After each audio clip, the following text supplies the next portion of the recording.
ایک سنسان تپتی ہوئی سڑک، ایک ٹوٹی ہوئی ایمبولینس اور اس میں اسٹریچر پر لیٹا ایک ایسا شخص جس کے چہرے پر مکھیاں بھنبھنا رہی ہیں۔ وہ بمشکل سانس لے پا رہا ہے اور ان کی بہن ایک گتے کے ٹکڑے سے وہ مکھیاں اڑا رہی ہیں۔ آہا، واقعی یہ تصور ہی کتنا دل دہلا دینے والا ہے۔ بالکل، اور یہ کوئی عام غریب راہگیر نہیں ہے، مطلب یہ وہ شخص ہے جس نے ابھی دنیا کے نقشے پر ایک نئی مملکت کھینچی ہے۔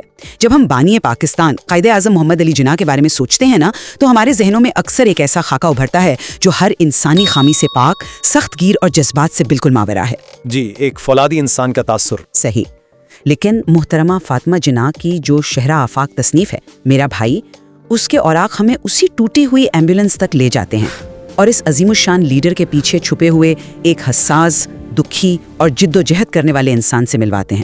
آج ہماری گفتگو کا مرکزی نقطہ دراصل یہی کتاب ہے۔ ہم اس پر بات کریں گے کہ کیا محترمہ فاطمہ جناح کی نظر میں قائد اعظم ایک ایسے عام اور حساس انسان تھے جو اپنے خاندانی حالات، ذاتی دکھوں اور انسانی کمزوریوں کی بھٹی سے گزر کر عظیم بنے، یا پھر یہ داستان ایک ایسے غیر معمولی اور پیدائشی لیڈر کی ہے جس کی قوت ارادی اور نظم و ضبط نے ہمیشہ اس کی انسانی خامیوں کو شکست دی۔ بالکل، میں اس نشست میں اسی موقف کو سامنے رکھوں گی کہ یہ کتاب قائد اعظم کی بشری کمزوریوں اور ان کے تدریجی ارتقاء کی کہانی ہے۔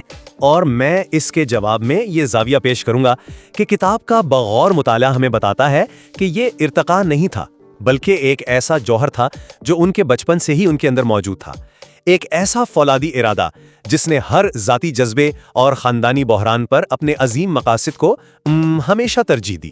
آپ کی بات اپنی جگہ درست ہو سکتی ہے، لیکن دیکھیں ذرا، ہم ابتدا سے شروع کرتے ہیں۔ اگر یہ جوہر واقعی پیدائشی تھا تو کتاب کا آغاز ہمیں ایک بالکل مختلف تصویر کیوں دکھاتا ہے؟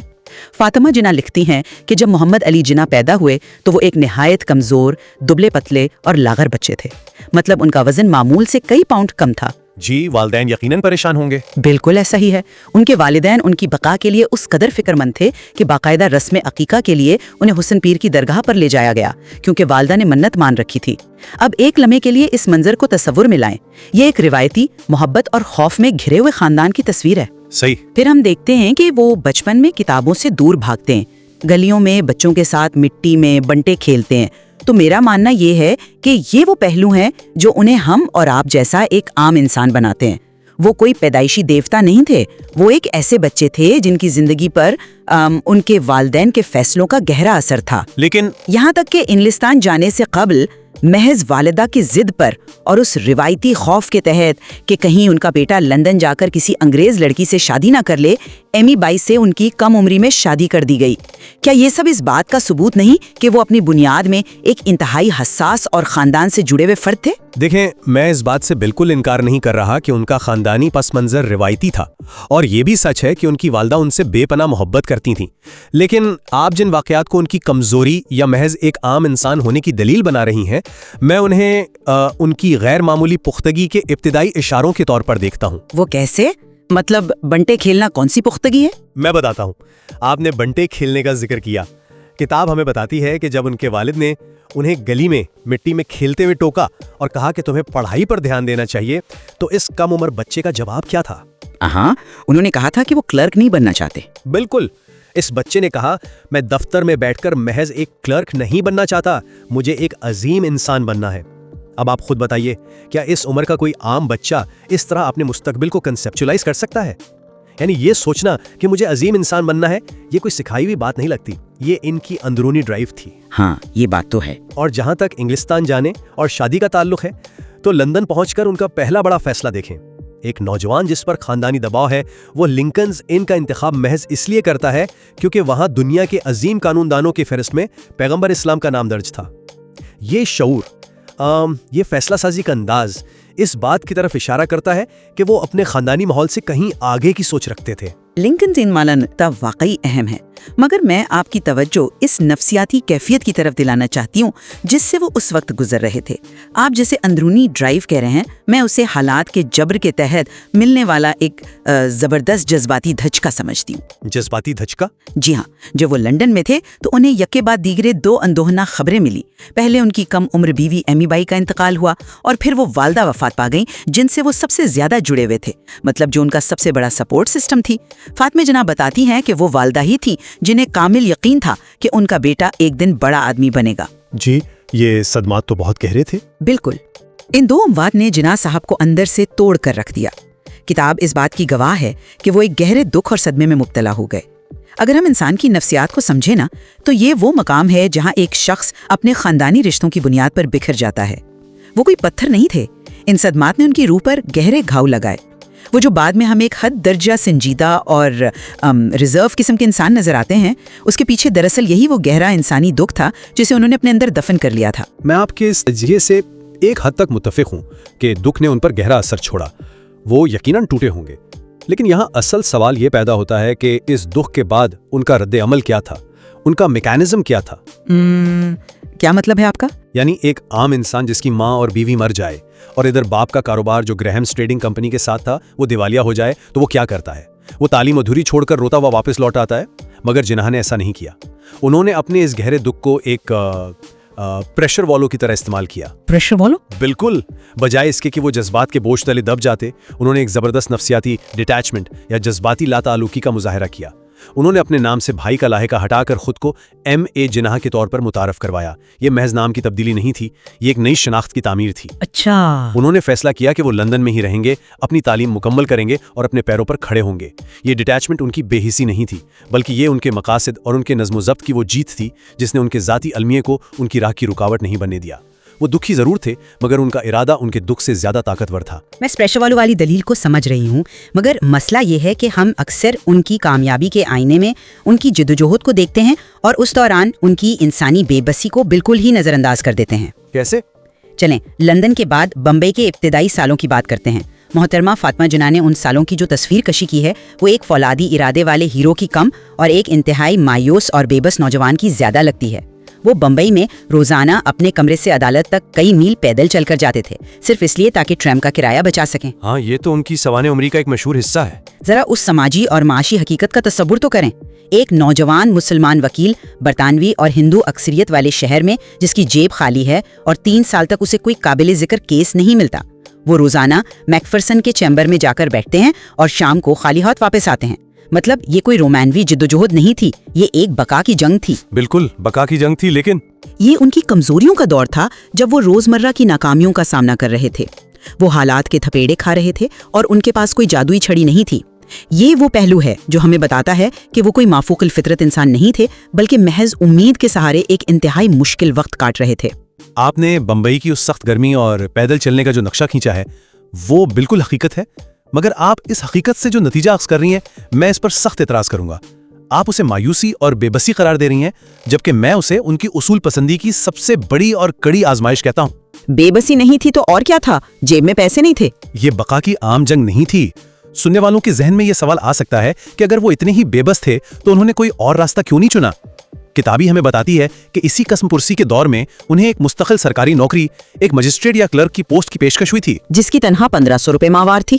بالکل 1500 روپے ماہوار، جو اس زمانے میں ایک خطیر رقم تھی۔ وہ چاہتے تو اپنی اس مبینہ بے بسی سے 1 سیکنڈ میں نجات پا سکتے تھے، مگر ان کا جواب کیا تھا؟ انہوں نے کہا کہ میں اتنی رقم روزانہ کمانا چاہتا ہوں۔ یہ بات درست ہے۔ انہوں نے غربت برداشت کی، روز میلوں پیدل چلنا برداشت کیا، مگر اپنے پیشے کے وقار اور اپنے مستقبل کے لیڈر ہونے کے تصور پر 1 انچ کا سمجھوتا نہیں کیا۔ دیکھیں، ایک مجبور اور بے بس انسان حالات کے آگے گھٹنے ٹیک دیتا ہے، پیشکش قبول کر لیتا ہے، لیکن جناح کا روز پیدل چلنا دراصل ان کے آہنی اصولوں کی مشق تھی۔ وہ مایوس نہیں تھے، وہ خود کو ایک فولاد کی طرح بھٹی میں تپا کر تیار کر رہے تھے۔